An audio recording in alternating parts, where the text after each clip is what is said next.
To discuss our efforts to support our nation's small businesses, working very hard, and safely reopen America, and that's what's happening. We're doing record numbers. We're doing numbers like nobody's ever seen before, actually. I'm thrilled to be joined by two good friends of mine, Governor Pete Ricketts of Nebraska. Pete, thank you very much. And a man that I'm going to see a little bit over the weekend, and this was really by coincidence that you happen to be here today, because it was for a different reason. It has to do with small business. Governor Kevin Stitt of Oklahoma.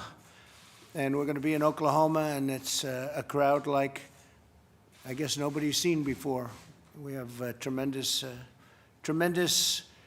requests for tickets, like I think probably has never happened politically before. And one of the reasons we chose your state, as you know, Kevin, was that you've done so well with the COVID. You've handled it incredibly well. We appreciate you both have, actually. You both have, so congratulations. Along with several extraordinary small business owners from their state. Also with us are Secretary of the Treasury, Stephen Mnuchin, and Small Business Administrator, Jovita. Thank you, Jovita. Very good. Small business is no longer small business, it's big business. It's one of the biggest businesses. As a result of the virus, 22% of small businesses were forced to close earlier this year, including 41% of Black-owned businesses. But under my administration's strategy to vanquish the virus and restart our economy, small businesses across the nation are now safely reopening. All over the nation, they're reopening at levels like nobody's seen before. We're sheltering individuals at the highest risk. If you look at really high-risk individuals, we are really watching them, and we're taking care of them, and we know what the high risk means. But largely it means older people, especially older people, senior citizens that have a tremendous, if they have a problem, if they have a heart problem, if they have diabetes, if they have any kind of a problem, they're much more susceptible. So we're all watching that very closely. We've learned a lot over the last number of months. In the past 4 months, we've conducted over 25 million coronavirus tests and distributed over 1.5 billion pieces of personal protective equipment. America is better supplied and more prepared to re-enter than, I would say, just about any other place. You look at what we've done with ventilators. We're now making thousands a week of ventilators, very big, expensive, complex equipment, and we're sending them to other countries, and we're all stocked up. Our country is totally stocked up. Everybody has their ventilators, that maximum they can use, but we are sending them to other countries. The nice part, and I say it a lot because I think it's pretty amazing, when we came here, you had very few ventilators in this country, and by the time we started, not one person that needed a ventilator didn't get it. So everybody that needed a ventilator got a ventilator. There wasn't one instance anywhere in our country, and we stocked up those shelves. The cupboard was empty, and we filled up the cupboards. In the past 4 months, tremendous things have happened, but I think probably the biggest thing of all is the knowledge that we've gained of this disease, of this plague, of this virus, call it what you want, to help small businesses survive the shutdown. I approved over $670 billion for the Paycheck Protection Program, and Steve, that's been a tremendous success. And we're talking with Democrats about doing something further now, but the numbers, the way they're coming in, it's been really incredible, so we're able to spot it, but we're here to help businesses and to help people.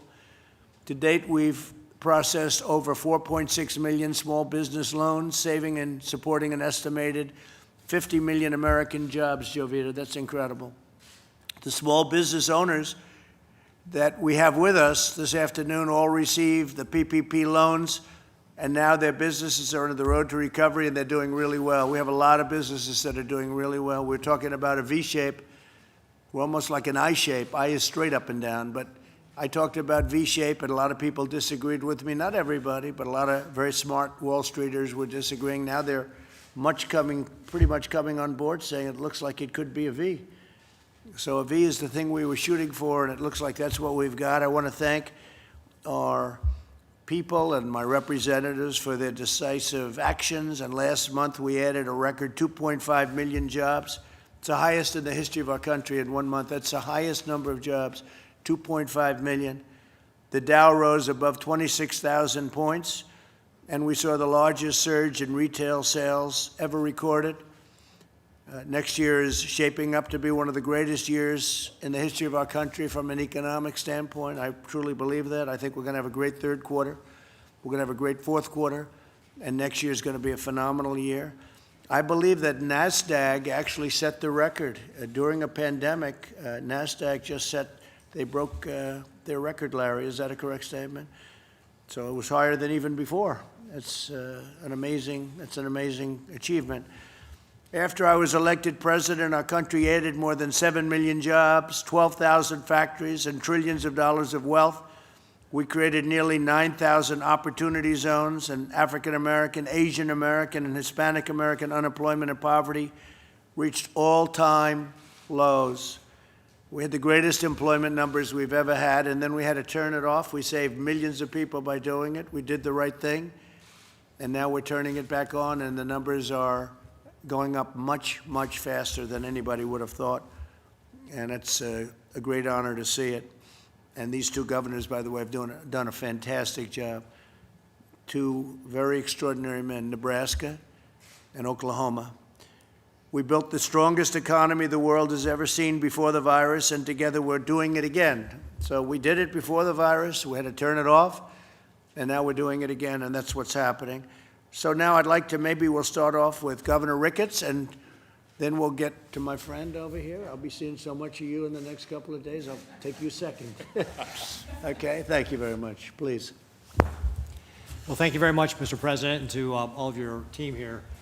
We really appreciate your effort, your leadership, and that of your teams to be able to help us through this pandemic and really give us the tools to be able to manage it. The PPP program you mentioned has been tremendously successful in Nebraska because of the great relationships our community bankers have with our small businesses. We were able to take advantage of that and really cover over 80% of our payroll. So it really was a fantastic way to be able to keep people working. We had the third lowest unemployment rate in April, and we want to keep people in their jobs. We really appreciate all the work you're doing. And we've, you may recall we were one of the few states that didn't issue a stay-at-home order or a shelter-in-place order. What we did is try to take common steps and ask people to take responsibility, to be able to follow the directives that you all were putting out with regard to avoiding large groups, washing their hands, that sort of thing, and making sure they keep 6 feet in distance in public, that sort of thing. And by doing that and targeting specific higher risk businesses that we asked to shut down for a shorter period of time, we were able to stem the tide of the virus. We've actually got the lowest hospitalizations in our state right now we had since the end of April. So it's got a nice bell-shaped curve where it went up and now it's come back down. Our cases are steady and flat, and now we're just really in the mode of managing this. You put the 10-person rule in place in mid-March, and that bought us the time to be able to strengthen our contact tracing, our testing, our PPE, our quarantine space, put plans in place to help at-risk populations, and put our rules in place. And that's what gave us the opportunity to be able to manage it. So we really appreciate all that you've done, Mr. President. Thank you. Well, you've done great, and thank you very much. And how did you do with your floods? Because you had tremendous floods. We're still actually recovering from the floods from last year. So we got kind of the double whammy. Agriculture in particular has really taken a heavy hit between what happened then, last year with the flooding, and then the pandemic this year. But again, your administration has been helpful. The Phase 1 China deal, for example, gives us a great mark to be able to sell things. So we really appreciate all that you're doing to help us recover through these terrible tragedies. And they are buying a lot, aren't they? They are, and that helps. That makes such a difference, Mr. President. I can't tell you. When people aren't driving, they're not using ethanol, right? Because that gets blended into our fuel supply. When our food processing facilities are impacted by coronavirus and they're slowing down, our ranchers don't have a place to take their animals. So there's a lot of impact to agriculture, and your administration has been great in working with us to be able to help them through it. That's great. Thank you very much. Thanks. Appreciate it. Governor? Well, thank you so much for having us, Mr. President. And on behalf of Oklahoma, we're so excited to have you. And like you said, I don't know if people caught that, but over 1 million people have requested tickets to come to come to this event. So it's just going to be amazing. Oklahoma's ready for your visit. It's going to be safe, and we're really, really excited. But, you know, during this whole COVID crisis, as we've been fighting it, your administration has been having calls twice a week. The vice president have been so helpful to myself and all the other governors, listening to what our needs were and providing everything we need. So it's just been going great. And so we're one of the first states that has safely and measurably reopened. We went to phase 3 on June 1st. So we're 56 days into our reopening plan. And currently we have under 200 people in the hospital across the state of Oklahoma. And we had an uptick in the number of cases, and so the media tries to talk about that. But we knew we were going to have an increase a little bit because we're 56 days into reopening. But what's interesting, it's the 18 to 35 group that we've seen a slight increase, but they're the asymptomatic, and we're testing so many more people right now than we were initially, and the positive cases are still 3.8%. So we've seen a steady decline in the hospitalizations, and we have to learn. I tell Oklahomans that COVID is in the U.S., it's in Oklahoma. We have to learn how to be safe and how to have to move on. And so we were able to build capacity, because the whole reason I issued 25 executive orders in Oklahoma was to build capacity in our hospitals and also the PPE, and we were able to do that and really flatten that curve, and that was our objective. And I told Oklahomans the better they do in that period of time, the quicker we can start reopening. Right. And that's exactly what we've done, and Oklahomans are being safe, and we can see it in our numbers, but we're ready to get things back to normal and get life back to normal. So again, we can't wait to have you in Oklahoma on Saturday. Great job, Kevin. Thank you. Thank you very much. Jovita, please. Thank you very much. I appreciate the opportunity to meet Lori and Patel. And also to be, thank you. And also to be able to visit many businesses throughout the states. I traveled to North Carolina as well as Dallas and visit with the faith base and the lending community, as well as some small businesses to feel and see and as evidence of how PPP is actually working, not only in the faith base, not only in the small businesses, but also the lending community. What more can we do to facilitate more capital for the small businesses? The underserved communities are also being sought after. We've asked the lenders, the very diverse lenders that we've signed up, over 5,400 of them, to provide outreach, very aggressive outreach to our inner cities and underserved communities. I've spoken with some of the governors, I've spoken with the mayors as well, that we need to do more. There's over $100 billion available remaining in the PPP program, a very successful program. You've shared, Lori, how you've been able to transition your business from a very high end to a takeout and still maintain the customer base. And we're realizing this, Mr. President, throughout the states and every state that we visit. Now, the fact that SBA has been able to have a touch point of over 10 million small businesses. We have 50 million that you indicated of employees in one portfolio, and another about 9 million in the other portfolio. So at some point, we will be providing technical assistance, providing some coaching and counseling to be able to solidify those relationships that the new businesses have developed with the lending community. So I thank you, President, for your support. Thank you very much. And you know, they've done like more business in 4 days than they did in 4 years. It's become a big business. Small business is now big business, so thank you. Thank you. Doing a great job. Thank you very much. Steve, please. Mr. President, thank you. It's a pleasure to be here, and it's great to see your economic programs working, especially for small businesses. The PPP has been a tremendous success. We've seen that in the employment numbers. We still have more work to do. We want to make sure that every single person who lost their job because of COVID gets back to work, and we won't be done until that happens. And I'm also pleased that this week, working with the Federal Reserve, we've opened the Main Street funding facility. Again, that will be accessible to small businesses down to $250,000 loans. So again, a massive amount of liquidity that's been pumped into the system for small businesses. Thank you. Larry, how are we doing today? Well, weekly unemployment claims fell for the 11th straight week. It's a good sign. We're going to have job numbers in June, and I think will be very strong. I agree with Stephen. I think the rescue plan worked. I think the PPP was superhuman, probably saved 55 million jobs, and we saw that with a 3 million job increase in the May numbers. I compile my list of green shoots, sir. We've got Apple Mobility for traveling almost back to its pre-pandemic high. Home builder demand and confidence is very, very strong. Automobiles, car sales are moving from 8.6 million to 12.2 million as the factories reopen. As you noted, the retail sales number was a spectacular 18%. Michigan consumer expectations, very strong today.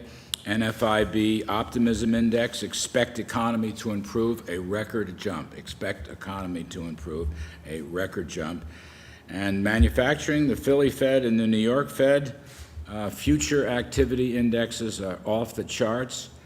If I play reference to the Congressional Budget Office, if we get a 20% increase in Q3, which I think is quite possible, 20% increase in Q4, and a 5% increase in Q1 2021, we will be back to where we were in 2019. We will have made up for the lost ground. Amazing. It's not going to take That's 5 amazing. years. We will have made it up with some decent numbers by the first quarter of 2021. That's called a super V, right? Super V. I like the I scenario. It's called a V. It's called a V plus. Well, that's where we're headed. But we were headed to great things, and then we got hit by the Chinese plague. So that happens too, and things happen that you don't expect sometimes. So, but we built it once. We're now building it again, and it's going to be even more successful, in my opinion. Kaylee, please. Yes, Mr. President. I would just note that the V is indeed an I, and you've described this economy like a rocket ship previously, and I think the numbers you laid out are worth reemphasizing because it's exactly that. 2.5 million jobs added, blowing past expectations. You had the experts off by about 10 million jobs. That's quite an extraordinary number to be off by. Also the Dow above 26,000 points. You mentioned the NASDAQ setting the record. 7 million jobs, 9,000 opportunity zones. You're the jobs president. You did this once. You brought 7 million jobs, and quite clearly what the markets are saying is they have faith that you are the jobs president that will do this again. So most people have never built a positive economy. We're going to do it twice, and the second time is going to be better than the first, I think, Steve. We have a shot at it, right? Okay, please, go ahead. Yes, I'm Anthony Goins, and I'm honored to be here, Mr. President, representing the state of Nebraska. We were really focused on three things in terms of making sure that our economy stayed on track. And first, it was stabilization. So the PPP, the idle loan, gave us the liquidity injection that we needed to help us out. Debt servicing, our community banks work very closely with the small businesses to defer payments.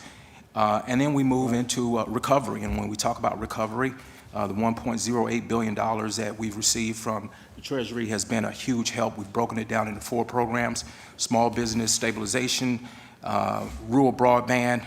We're giving $1 million for Gallup, and then we're also looking at taking workers that are in industries that are shrinking and retraining them in high-demand industries so we can put Nebraskans back to work in the right areas. Well, you mentioned rural broadband, and we're doing that very big for the Middle West and for our farmers, and that's a very big factor. And as you know, we've started the process already. Yes. And I think you're going to be very happy with that. Absolutely. Thank you Thank you, very sir. much. Appreciate it. Please. Good afternoon, Mr. President, governors, secretaries, directors, and honored guests. My name is Melissa Hegarty, and I'm proud and honored to be the invited guest of Governor Ricketts from the great state of Nebraska. I am a wife and mother to 2 young daughters, ages 9 and 11, as well as the co-owner of 4 bakeries in Nebraska and Iowa. We've been in business for 10 years and have approximately 92 employees.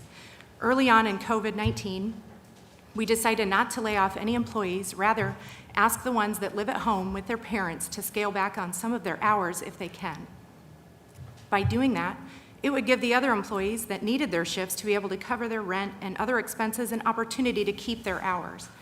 Most of our employees are in their early 20s, with no families to fall back on, so it was critical for us to take care of them any way we could. It was an important decision for the federal government to allow each state's governor to decide how to formulate their own plan of how to close and in turn reopen their state.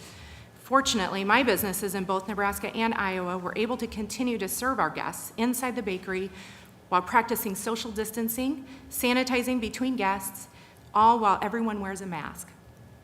We had several terrible weeks of sales leading into Easter. It was easily the scariest time of my life as a business owner, not knowing what would happen next. We did apply for and receive Paycheck Protection Program funds through our small locally owned bank who we've had a strong relationship with since we started back in 2010. That program has been helpful for us to continue to meet our fiduciary obligations in terms of promises to our staff, as well as paying our monthly bills. As the virus continued past Easter, we were able to increase our delivery business while adding a new service for our guests, curbside pickup.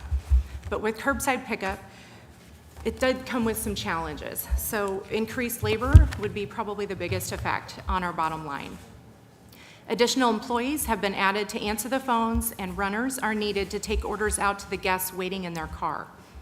By mid-May, sales were picking up, and we did have our best Mother's Day ever, seeing double-digit growth over last year's weekly sales. So my Nebraska bakeries have now entered phase 3, starting this upcoming Monday, of Governor Ricketts' directed health measures. We anticipate our guests' desire to celebrate all of the life's events they missed over the past 3 months. New babies, birthdays, anniversaries, retirements, with our ultimate hope that it will transfer into a much busier summer than we normally would have. I want to thank you for inviting me to be a part of this important discussion. Thank you very I'm much. honored. Great job. Thank you very much. Thanks. Please. Thank you, Mr. President. I am honored. Thank you. I'll start over. Thank you, Mr. President. I'm honored to be here representing small independent restaurant industry and the great state of Oklahoma. Thank you for inviting me. I am a small independent restaurant owner. I own and operate Stella Modern Italian Cuisine in Oklahoma City. My restaurant celebrated 10 years in business in April. Prior to COVID-19, I employed 30 people in the restaurant. When restaurants were closed for inside dining, I was forced to furlough some very dedicated and loyal employees for the first time ever. Since I did receive the PPP financial assistance, I was able to offer all of our staff their jobs back, and all but 3 returned. I want to thank you and Governor Stitt for working so hard for our economy and helping us reopen in a responsible and systematic way. Our industry worked very closely with Governor Stitt and the Health Department of Oklahoma on guidelines to reopen with a phased approach. It has been good to get back to work and to be able to serve our guests. Under the guidelines we adopted in Oklahoma, we are using data-driven points to ensure we are reopening our restaurants and economy in a safe and an efficient manner. In reopening, our number one goal has been to keep our customers safe as well as our employees. We know there is work to be done to create a sense of confidence in our diners as well as our employees and help people feel good about dining out again. We are diligently following all the guidelines on using PPE for our employees, doubling our sanitation practice, and encouraging our customers to follow the suggested guidelines for social distancing. Restaurants have always had outstanding protocol in place for safely preparing food and serving our customers in a safe manner. As you're aware, the restaurant industry has suffered greatly during this unprecedented time. Our job loss and lost sales has been overwhelming. So I want to thank you for working so hard for our economy and signing into a law, the CARES Act, which provides PPP forgivable loans to help our industry and our economy at large get back to work. There is more that needs to be done, and we appreciate the opportunity we have to work closely with you, your administration, and our congressional leaders for next steps to get our economy and our industry back to work and fully open. President Trump, America's restaurant industry is grateful for your leadership in guiding us through this pandemic.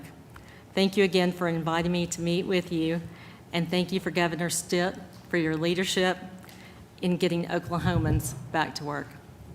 That's very nice, and we're going to try and get deductions back for your restaurant industry, and you can look at that man right over there. He'll be carrying the message, but we're looking for the deductions for entertainment restaurants, and you'll get it right back bigger than before, okay? Thank you. Working very hard on that, please.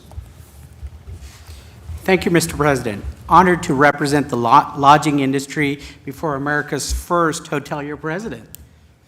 Grateful to Governor Stitt for his leadership and for the invitation to join today. My name is Pete Patel, first-generation American. My family and I immigrated to the United States in 1979 in search of the American dream. We found that American dream in Tulsa, Oklahoma as small business and hoteliers. Our company owns and operates 12 hotels in eastern Oklahoma. The current crisis, lodging was the first to suffer because of shelter in place. And we will be the last to recover. It may take up to 2 years. Before COVID, our industry had record occupancies, profitability, and new development hotels, thanks to the exceptional strong economy under your leadership, Mr. President. Because of COVID, occupancy dropped to 20% nationally, revenues fell by 50%, and 70% of all hotel employees were either laid off or furloughed. For the first time in my career, we were forced to lay off employees, and that was the most gut-wrenching experience that we've had. The Payroll Protection Program was a lifeline to our industry to help America's small businesses and our employees. The best thing for our business is that our economy opens. Grateful to Oklahoma Governor for his systematic, data-driven approach to leading our state back to opening. Currently, our occupancies have picked up a bit, but we still have a long ways to go as an industry as well as our market. The hospitality industry as a whole, as stated, are reopening hotels in a safe and healthy manner. The industry has implemented what's called safe stay standards, sanitization, PPE use, social distancing, things like limiting buffets and using grab-and-go prepackaged items. Swimming pools and gyms are limited with appointments for use. Guests and employees are only safe as how we make the properties, and the hotel industry has done a great job in adapting ways to make sure all of our employees and guests are safe.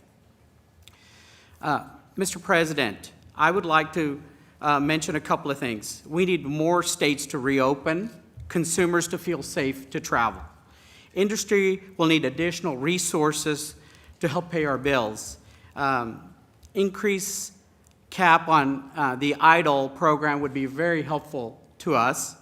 And we need pressure relief from our local banks who may be stressed in these times coming up that have hospitality loans. We will need help from the Federal Reserve and FDIC on those two things. In conclusion, Mr. President, America's hoteliers are grateful for your leadership. We appreciate and you know what it's like to own and operate hotels. We are looking forward to working with you towards a swift and strong recovery. Thank you. I'm impressed by your 20% number. If that was your low point, you're better than any hotel company that I've seen. We had Hilton, and they were at 1%, right? And we had all of the big ones, and they were from 1 to 4 or 5%. So if you're at 20%, congratulations. That's pretty good. That was the average, Mr. President. There was a few of them that weren't that. I can imagine. That's great. Great job. Thank you. Mr. President, thank you. As your domestic policy chief, what an honor it is to have all of these small business owners here at the White House. I'm reminded that just yesterday, Mr. President, we had veterans in. The day before, we were doing policing reform in the Rose Garden. The day before that, we were talking about seniors and taking care of our elderly and fraud. Everything you do, every day, every minute, is how to do the most for all Americans. And the small business, this is the backbone of our country. I'm from a town of 1,200 people, Glen Rose, Texas, an hour south of Dallas, raised by a single mom who had a flower shop on the main street of Glen Rose. Small business truly is the American dream at its very, very best. And the work that Secretary Mnuchin, that Administrator Carranza are doing for this country is extraordinary, but it's executing your vision. And so bringing today these small business owners to the White House, talking about how we're going to not just get this country back where we were just a couple months ago before the pandemic from China hit, but to even greater heights than ever before. It's just an honor to be here, and I want to welcome and thank everyone for coming to the White House, and thank you, Mr. President, for your leadership. Thank you for doing a great job. Doing Thank great. you. Thank you very much. Okay, thank you all very much. Thank you. Mr. President, Mr. President, the White House had this book for 6 months. Press, we're going. Why did you guys not try to block this Let's sooner? go, press. Why do you keep hiring people that you believe are wackos and liars? Patsy, let's go, please. No worries.